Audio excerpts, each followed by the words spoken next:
This is the Good Morning Isla 200 show.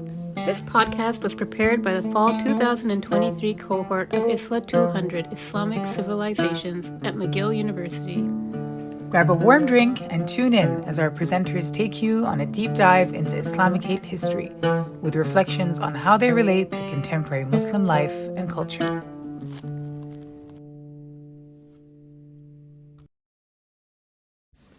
Welcome to the Islamic Civilization podcast. Our guiding question for this episode will be, how are the West's conceptions of Sharia law harmful to the Muslim community in Quebec? So we're first going to start by presenting each person that will be speaking on this podcast, and they will get the opportunity to explain their personal connection to Islam so that the listener can better understand the place they are coming from and maybe be able to discern certain biases that they may carry with them. So we're first going to go with Carys. Hi, I'm Carys. I'm 18 years old and I'm originally from Newfoundland. I am not religious, and so I would say that any biases that I have would stem from not being religious or not really growing up in a place where I was very informed about religion, particularly Islam. And so any biases that I may have referring to this topic, particularly Sharia law, would be based on gaps in my knowledge and the media that I consumed growing up having certain biases. Okay, good. Dalia? Hi, my name is Dalia. I'm 18 years old and I'm very excited to share some thoughts on the misconceptions of Sharia law, as well as how it is perceived in the Western world. I'm Muslim, so it is a very sensitive topic, especially since I grew up my whole life in Lebanon, and I'm very attached to my religion. I've always practiced Islam and applied the Sharia law since it plays a huge role in organizing and shaping a society that follows certain values and morals in order to follow a virtuous kind of way of living. This is very important to me as a Muslim since it helped me and guided me in many ways, and I'm sure it will keep on guiding me in the future, hopefully. So yeah, that's it. That's beautiful. What about you, Sedami? Yes, I am 23 years old. My name is Sedami Habib. I was born and raised in Quebec City, and I've been a practicing Muslim since then. And as a Muslim, as Dalia mentioned, we are always trying to follow Sharia law to our best. But it may be hard when your moral values are not necessarily always superposed on the society you live in. So by this experience, I will be able to figure out and continue maybe to lay out the differences that may appear as a practicing Muslim versus the rest of the community versus how people perceive me. Okay, great. I'm going to present myself. So I'm 20 years old. I was born and raised in Gatineau, which is just a 2-hour drive away from Montreal. And I was raised in a very non-religious family, so my knowledge about religion has very much been from my education as well as just my exposure to the media and what my friends were doing and the people that surrounded me in my life. I've definitely had an interest for it, but prior to this class, I had very minimal knowledge about it. Okay, so we're going to start with Dalia introducing to us the concept of Sharia law, what it represents, where it comes from, and how it applies in modern society. Okay, so what is Sharia law? Sharia law can be translated as the correct path in Arabic. So in Islam, and particularly, it refers to the divine counsel that Muslims follow to live a moral life and grow close to God. You might be asking yourself, where is the Sharia derived from, and where are the main points stated in the Sharia taken or extracted from? Well, the answer is simple. Sharia is derived from two main sources, the Quran, which is considered the direct word of God, and the Hadith. The Hadith, it's what the Prophet used to do and say. Those practices collectively form the Sunnah. For example, before praying, if some of you are confused about this topic, during the wudu, the Prophet used to wash his neck even if it isn't necessarily a crucial step during wudu. But because the Prophet used to do that, some follow his footsteps and therefore incorporate this step. And then I'm going to go on with saying what the tafsir is. So when an ayah in the Quran is not well comprehended, the tafsirs, which are the interpretation of the Quran, tend to help us better understand the message conveyed in the Quran. So a term I've heard a lot is al-fiqh. So what does that mean? Al-fiqh, that's a really important question, actually. It's basically the Muslim jurisprudence. That means it's the science of ascertaining the precise term of the Sharia or Islamic law. It is also the process of deducing and applying Sharia principles. Fiqh is also the collective body of laws deduced from Sharia. It also involves the processes of ijtihad, which is the interpretation of independent reasoning by qualified scholars to drive legal rulings. It tends to allow for adaptability to change circumstances when remaining rooted in Islamic principles. So if I understand well, Sharia is more about the interpretation of what is the good path to follow, and then al-fiqh is like the implementation of it in the actual body of laws of different states. Yeah, that's basically it. You understood correctly. Okay, but oversimplified. Yeah, that's it. Okay. Exactly. So if you're also interested of what al-fiqh tackles, it basically tackles many aspects of life, including ethics, ritual, social issues, morality, and legal matters. So it's basically the science that helps us understand and interpret the Sharia law. That's really the simplified version of what I can really give you. The Sharia law is very far-reaching. Exactly. It encompasses a lot of different aspects of life. Exactly. Is the concept of jurisprudence taught in any specific schools or any specific places? Yes, there are schools of jurisprudence called madhab. However, it is important to note that those schools changed through time. In fact, the 19 schools of fiqh, madhabs, that developed during the first 4 centuries of Islam they have condensed to 5, of which 4 are Sunni and 1 is Shia. The Sunni schools are Hanafi, Maliki, Shafi'i, and Hanbali, and the Shia one is the Ja'fari. And by the way, I've heard about those schools during a podcast of the Islamic History podcast. It's the Abbasid Asia Islamic Sect Middle East podcast, season 3. Oh my god, it was really interesting. It was a 2017 podcast, so I recommend you guys to listen to that. Interesting. And do you think you can explain how it is implemented in people's life? Yeah, sure. The implementation of Sharia law varies among countries and regions. In some countries, it may impact on the legal system, and in others, it may have a certain influence on personal matters, such as family law.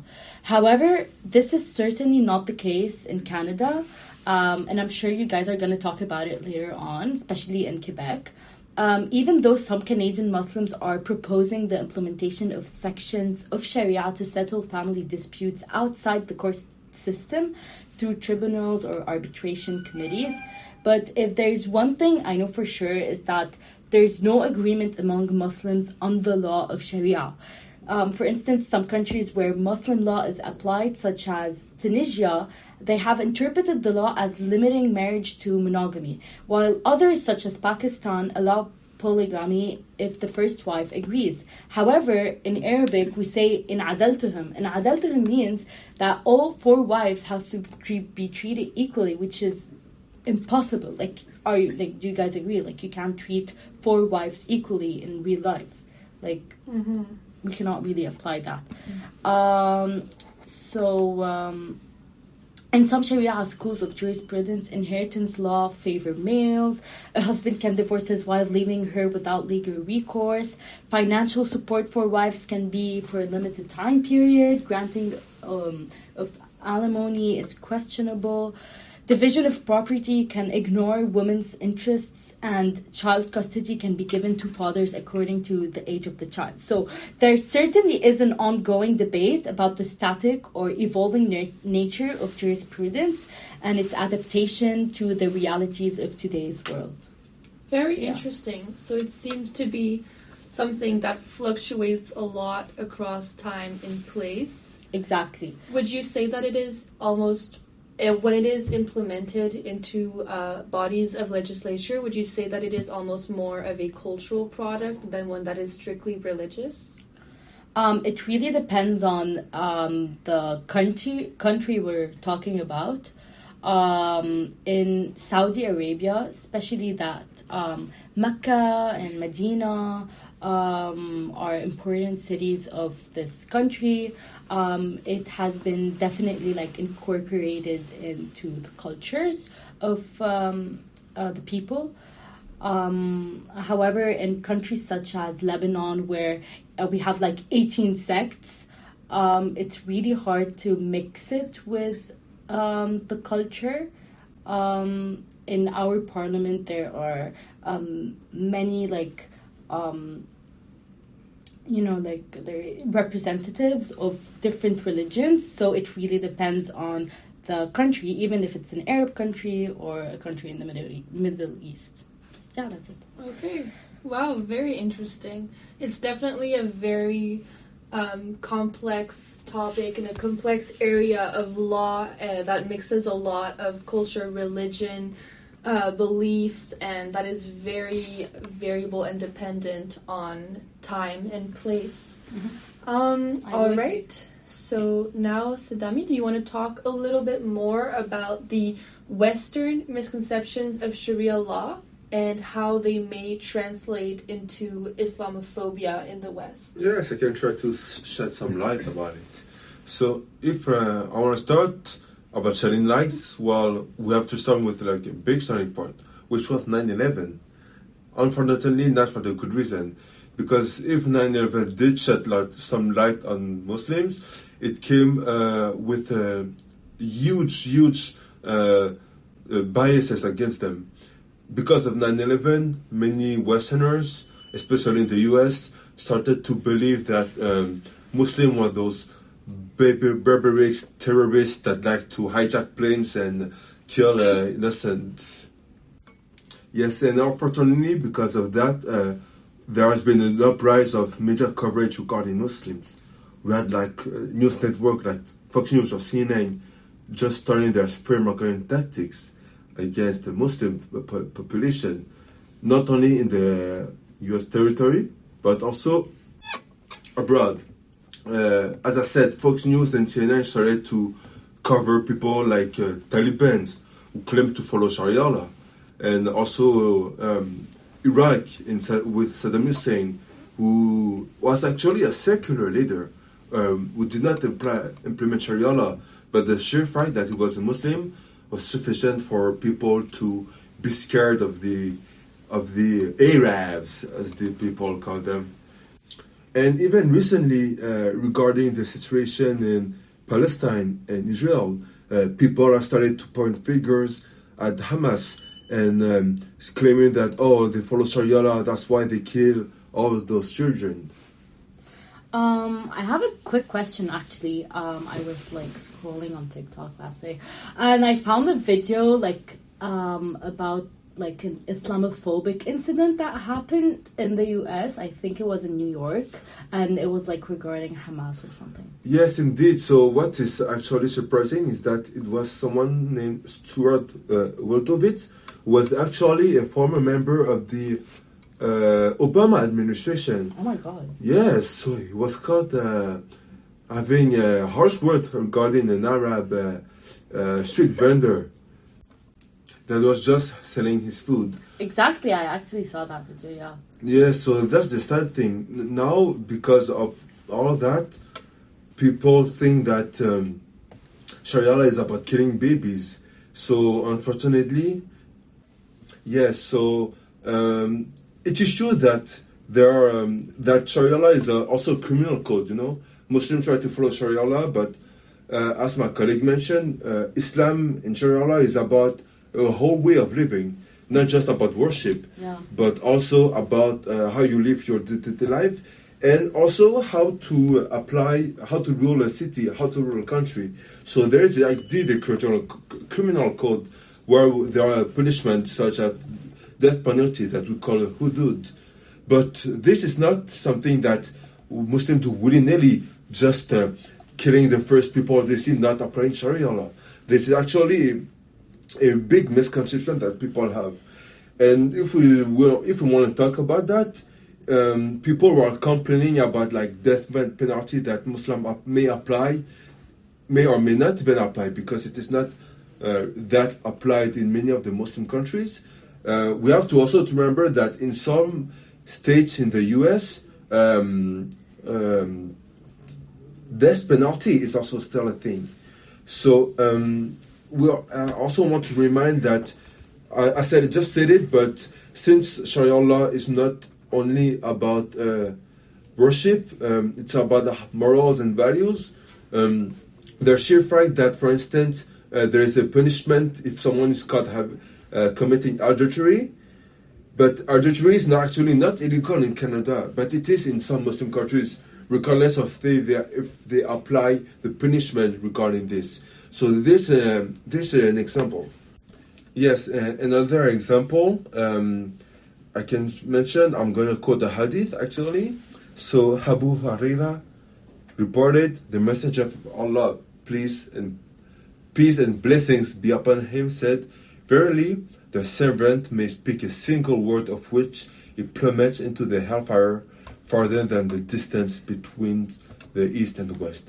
So this hadith is clearly should encourage people to guard their tongues, because it installs fears among Muslims. Sorry to interfere, but I'm pretty sure not all Muslims always guard their tongues. So, even if it's painted and made out to be very rigid kind of code to follow, it's not something that they never derive from. Yes, and it's in the human nature, to not always be perfect, to have our shortcomings. So even though Muslims try to follow Sharia law, they try to follow their moral conduct, they sometimes fall short of it. But this is the case. And actually, I saw on Reddit the other day that there was a survey in the Quebec Lib. Actually, let me rephrase that. Basically, on the Quebec Lib subreddit, there was someone who posted an infographic telling that 57% of young Muslims put Sharia law over the Code of the Republic in France. So it basically means that 57% of Muslims in France try to follow the moral code of Sharia law rather than the moral code of the Republic. But since people are usually ignorant about that, comments on the post mentioned that this is because of immigration, and they were also giving props to Eric Zemmour, who made his whole career about spitting on Muslim people in France. So this is sometimes really hard for Muslim, and if we want to even go back to countries, Muslim majority countries, sometimes Islam, Sharia law is undermined by culture. For instance, we have people sometimes think that honor killing is part of Sharia law, but there's no such thing as honor killing in Islam. So when you have all those misconceptions and ignorance about a certain subject, this is clearly something that shows that there is a deep misunderstanding not only of Islam but of Muslims, who are not necessarily able to follow their religion the way they should. Yeah, exactly. And this is exactly the phenomenon that we've been observing a lot in Quebec as well, a province that has been heavily criticized for the lack of religious literacy, which basically educates people about diversity in religious and spiritual beliefs and allows people to understand cultural diversity and to not feel such a fear towards the unknown and what they perceive to be the other. Because as we know, there is a lot of animosity and hostility that can arise from simply not understanding and being extremely vulnerable to certain narratives being conveyed in the media, and putting forward some stories and points of views and framing language that really portrays the Islamic world as a whole as one that is fundamentally violent and oppressive and has all of these values that are very perceived as very negative in the West. And one thing that we've been talking about during this class and in our group is the fact that culture and legislature have sort of a mutual relationship or a complementary relationship where they kind of feed into each other. So maybe the culture of the population and society will inform the way the leaders take their decisions and pass certain policies, and then also in turn the policies and the laws that are passed by the government will then inform the culture and the values of that society, which is a phenomenon that we've been seeing a lot with religion and secularism in Quebec, because Quebec has a very long history of a society that was highly religious, and then as a response the Quebec society rejected religion as a whole. But as of recently, maybe in the past couple of decades, there have been more and more legislature put into place about the role of religion in governmental institutions. And something that has really been feeding into that as well is the greater and larger influx of migrations, which have also caused Quebecois people to be a lot more in contact with cultures and religions that are different than their own, which some people could speculate also fueled our population's desire to have very secular laws for governmental positions, as they didn't want religion other than their own, other than what they were used to be representing their people and working in the public facilities. So the events that transpired in 2001 have definitely exacerbated the sentiments of Islamophobia and xenophobia in Quebec as well. And we can definitely say that the lack of religious literacy has definitely not helped, as it makes people very vulnerable to these kinds of ideologies, to this kind of bias and stereotypes, as we don't really know any better, so it's very easy to be controlled by that fear. Carys, do you want to run us through the timeline of the secular legislature that has been put into place in Quebec and how that kind of relates to Islamophobia? Yeah. So in 2005, there was a motion proposing the creation of Islamic courts in Quebec, in which Muslim families could go to settle conflicts in relation to Sharia law. The Quebec National Assembly unanimously rejected the idea on the basis of the fact that it was going against traditionally Quebecois values. The famous Bill 21, which essentially prohibits anyone representing or working for governmental institutions, such as teachers, lawyers, police officers, and other state officials, from wearing visible religious symbols while at work. This was originally proposed in 2013 by the Parti Québécois, although it didn't pass. It created quite a controversy, though, for its use of the word ostentatious to describe the religious symbols. This drew a lot of criticism, as it considered hijabs and kippas as negative, but didn't necessarily constitute or define crucifixes on necklaces as negative. That is very significant, in my opinion, as the word ostentatious is defined as something characterized by a vulgar or pretentious display, and something that is designed to attract attention. So basically what they're saying is that hijabs and kippas served that purpose and were considered vulgar, while crucifixes on jewelry were not, even if, jewelry can also be something that is attracts a lot of attention, something that is, very, that exhibits a lot of details. So that says a lot about the Quebecois perception of those religions and what they seek to achieve by wearing those symbols, as if it was more something that was an attention-seeking act instead of a devotional act that was very personal. Yeah, exactly. And so finally, the Bill 21 got passed in 2019 by the CAQ, which constituted another step towards an aggressive implementation of secularism in Quebec. Right, and I was reading a CBC News article that was published in 2021 with the headline, Muslim Women Most Affected by Quebec's Secularism Law, Court of Appeal Hears, which essentially is outlining what we all feel, which is that the Bill 21 is unfairly targeting Muslim women because their religious symbol is a lot more visible than other practicing religious people. So I have an example of that, of how that law affected had a very real impact in the world and affected Muslim communities. An example that is from my hometown, so Chelsea, Quebec, where Fateme Envari, who was a teacher, lost her job because of Bill 21.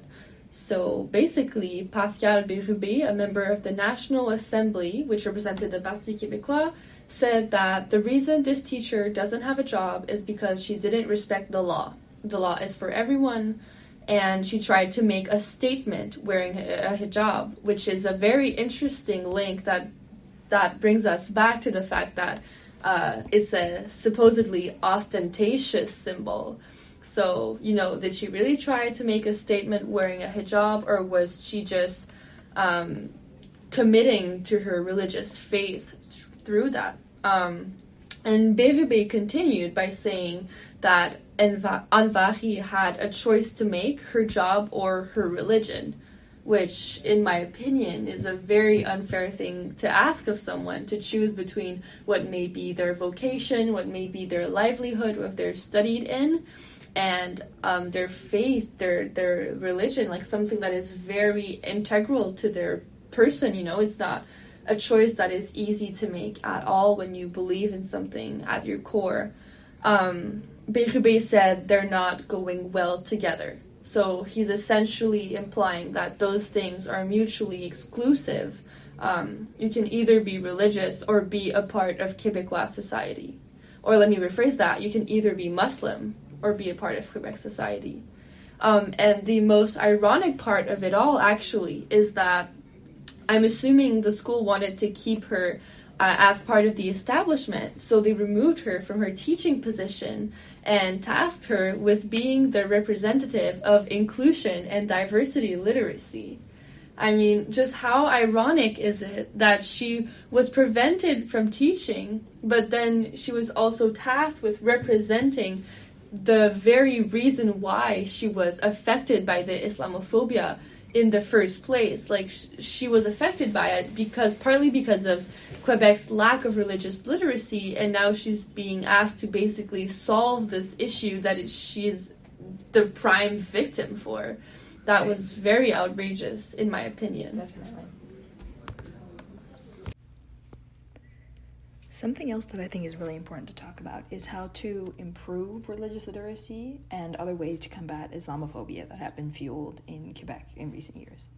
So let's start with religious literacy. Religious literacy really depends on the resources available to people to learn from, and so the best way to improve religious literacy would be on a wide scale, particularly through maybe government promotion of making it easier to access good resources that will dismantle misconceptions of Islam in Quebec. A great way to do this would be through improving our religious education in schools to improve the overall understanding of Islam in Quebec. And of course, while discussing public education, we have to bring up Bill 21 once again, since it had such a major impact on public schools, because teachers were no longer allowed to wear religious symbols at work, as was the case with the teacher in Chelsea. And so a change in legislation and attitude from the government would be essential in changing Islamophobia, especially in this case in which there is so much less representation in public schools of diversity in religion. We really need to see a change around the laws and the narrative that's coming out of the government.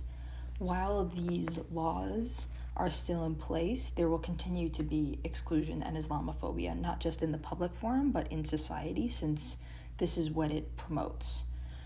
And so we have to see a breakdown in Islamophobia and the rigid secularism that promotes it at both a societal level and at a legislative level. And so they have to be complementing each other. We have to break down bills such as Bill 21 and the narrative that they're pushing in the government to promote exclusion and a lack of diversity. We have to improve our legislation and our laws in order to promote acceptance and diversity as opposed to exclusion. And this has to be complemented by better education in society and more religious literacy in order to prevent misconceptions that lead to Islamophobia.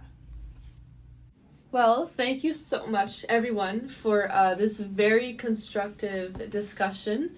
I think it was enlightening, to say the least, to talk about this issue from so many different perspectives and to really look at it from what I believe is a comprehensive analysis.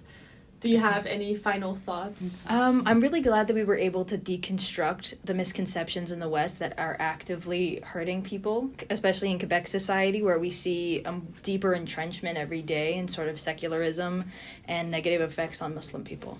Exactly. It was a really eye-opening discussion.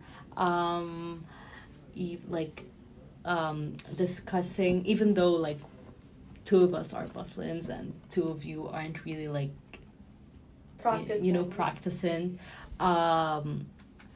It was a really like mutual like discussion where everyone shared their own thoughts and opinion, and I feel like we all agreed on the same points, and yeah, it was a really nice discussion.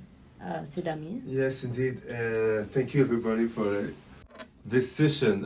It was really interesting, and I've been able to talk about the misconception that the Westerners have regarding Muslim.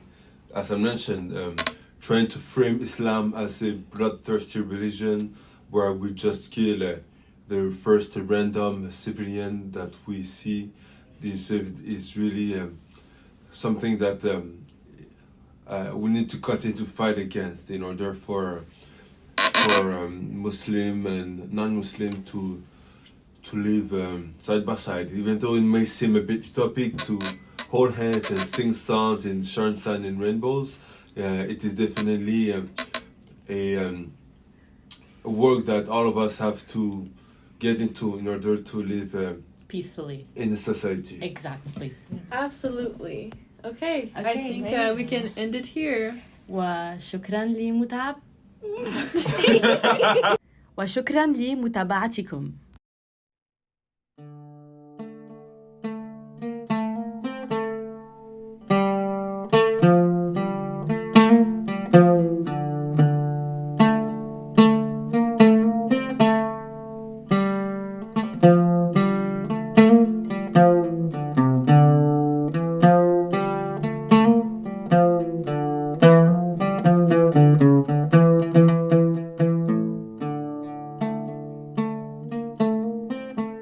This podcast was prepared by the Fall 2023 cohort of ISLA 200 Islamic Civilizations at McGill University.